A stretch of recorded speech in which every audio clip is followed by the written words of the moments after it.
Laetitia, bonjour. Bonjour Sarah. Ravie de vous accueillir sur le plateau. C'est toujours Merci. un plaisir. Thérapeute Merci. familiale, vous organisez un événement avec Famille Rurale prochainement. Il y a plusieurs dates, Mhm. si on est intéressé en tant que parent, puisque vous allez parler de famille. Des enfants au cœur des conflits, dans la famille ou à l'école d'ailleurs, D'accord. dans ce webinaire qui est effectivement ouvert à tous, qui est organisé par Famille Rurale. Et je co-interviens avec Julie Dupas. Mhm. On traite un petit peu la question de l'enfant quand il vit un conflit avec ses frères, ses sœurs, ses camarades à l'école. Donc voilà, il y a 2 sessions. Une première session où on aborde le côté conflit à l'école, avec tout ce qu'on connaît, et la deuxième session plutôt le conflit à la maison. Voilà, donc c'est en ligne, c'est ça? C'est en ligne. Alors, normalement, ça devait se faire en présentiel, Mais oui. mais à cause des conditions sanitaires, c'était un petit peu long. Mais on a décidé qu'il ne fallait pas abandonner les familles et C'est on bien. le propose en ligne. Du coup, c'est ouvert à beaucoup plus de monde. Et oui. Voilà, il y a Inscription, donc on va déjà regarder, voilà, parce qu'il reste des possibilités de place. L'avantage d'être en ligne, c'est qu'on peut Voilà. accueillir tout le monde. Exactement, Et il c'est reste de la payant? place. C'est gratuit, c'est Famille Rurale qui prend en charge. Voilà, donc et il y a deux sessions, une un après-midi et une le matin. C'est Et le ça. mieux, c'est de s'inscrire pour les 2 sessions. 25 mars et 3 avril, Voilà, les dates c'est ça. qui restent. Donc, quand on parle justement de conflit, on parle aussi d'émotions. Vous travaillez aussi sur les émotions des enfants, des ados, et on fait appel à vous. Les écoles font appel à vous, les établissements scolaires. Effectivement, un collège en Vienne, notamment, me propose de faire pareil, un café des parents en ligne avec des parents qui s'inscrivent pour discuter de la gestion des émotions des adolescents. Donc, encore une fois, c'est être au plus près des parents, des familles, et avoir ces espaces, même s'ils sont virtuels et c'est pas forcément très satisfaisant, mais au moins avoir un temps d'échange avec quelqu'un sur ce qu'on peut gérer à la maison. Voilà, un ado qui prend son vélo, qui va trop loin. Par Quelque chose comme exemple, ça. l'adolescence, c'est une période assez importante dans la vie et de l'enfant qui grandit. Il y a des signes Il y a- et des parents. Voilà, en fait, le problème de la gestion des émotions au moment de l'adolescence, c'est que l'enfant traverse en plus cette période qui est complètement inédite pour lui, où son corps va se transformer de façon rapide. Donc il a tellement de choses à gérer que la gestion des émotions, parfois, passe un peu après, parce que le parent grandit en fait avec son enfant. Donc quand on parle conflit, par exemple, peut-être que c'est mon côté prof, mais moi j'aime bien revenir à l'étymologie des mots. Ouais. Conflit en latin, c'est conflictus et ça veut dire choc. En fait, au moment où il y a un conflit, il va y avoir un choc, une opposition de sentiments entre 2 personnes. Et quand on parle émotion, si on va chercher aussi du côté du latin, c'est immovere, ça veut dire se mettre en mouvement vers l'extérieur. Et effectivement, quand on ressent une émotion, alors tout de suite, je vous le rappelle, les émotions sont très utiles, nous permettent de réagir à notre environnement. Eh bien, il va y avoir quelque chose dans notre environnement qui va faire qu'on va réagir. Le cerveau va envoyer toutes les bonnes ondes qu'il faut pour cette réaction. Par exemple, si vous avez peur des souris, vous voyez une souris, donc une émotion, encore une fois, ça passe par un des 5 sens.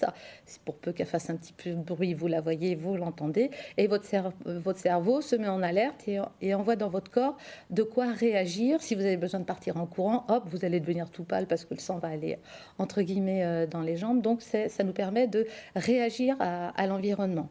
Le problème, c'est que si ces émotions, notamment négatives, je rappelle qu'il y a 4 émotions de base, la peur, la tristesse, la colère, et une émotion positive qui est la joie. Ouais. Mais si ces émotions négatives sont répétées très souvent, eh bien, on va être épuisé et on va finir par avoir des comportements qui ne sont pas adaptés.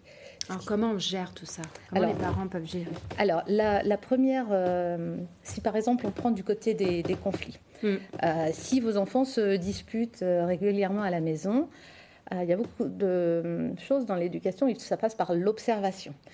Il faut distinguer trois niveaux de conflit chez les frères et sœurs. Il y a les chamailleries. Donc là, en tant que parent, on entend, mais on n'intervient pas, on leur fait confiance, voilà, ils se chamaillent pour quelque chose.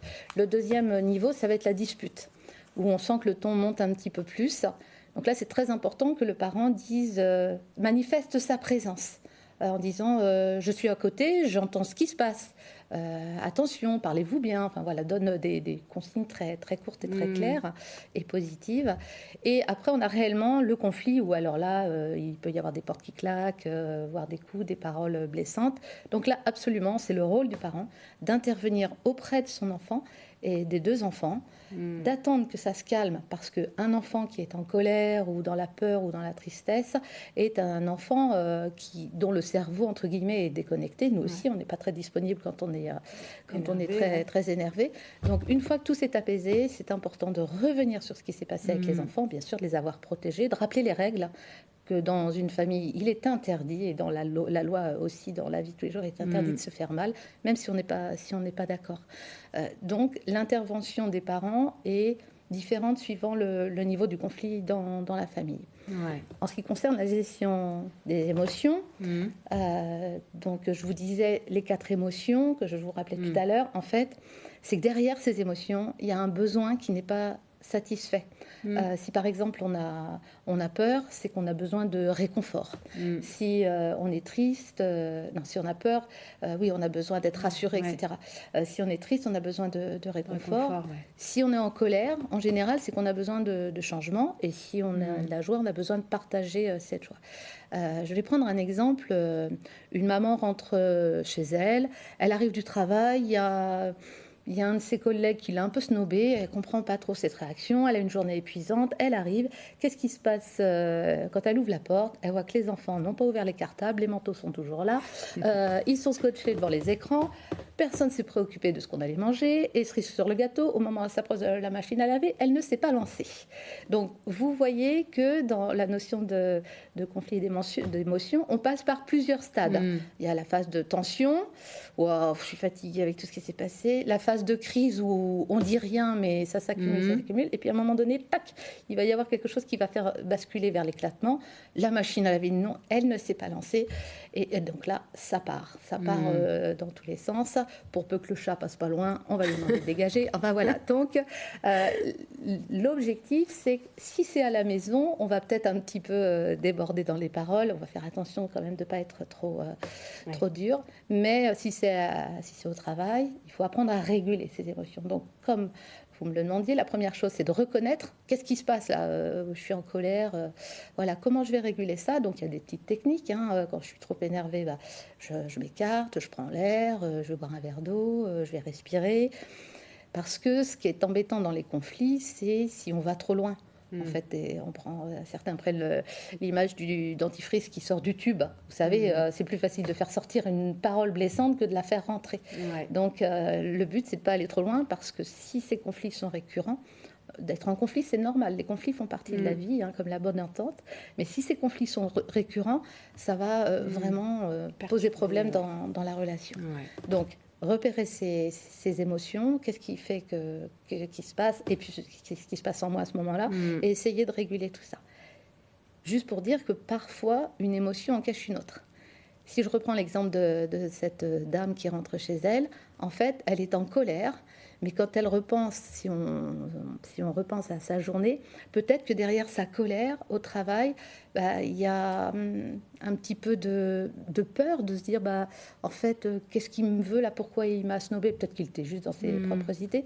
Et puis, peut-être que si elle analyse bien son émotion au niveau de ses enfants, sa peur, il y a peut-être un petit peu de tristesse, de se dire c'est dommage que mes enfants soient pas un tantinet plus autonomes, qui participent pas un peu plus à la maison. La coopération fait partie de la vie. Donc voilà, prendre le temps, et on fait pareil avec les enfants. On analyse leurs émotions, mais ils ne voient pas du tout la vie de la même manière que nous. Non, écoutez, c'est chaque famille a des conflits à régler. Oui, c'est normal. C'est normal.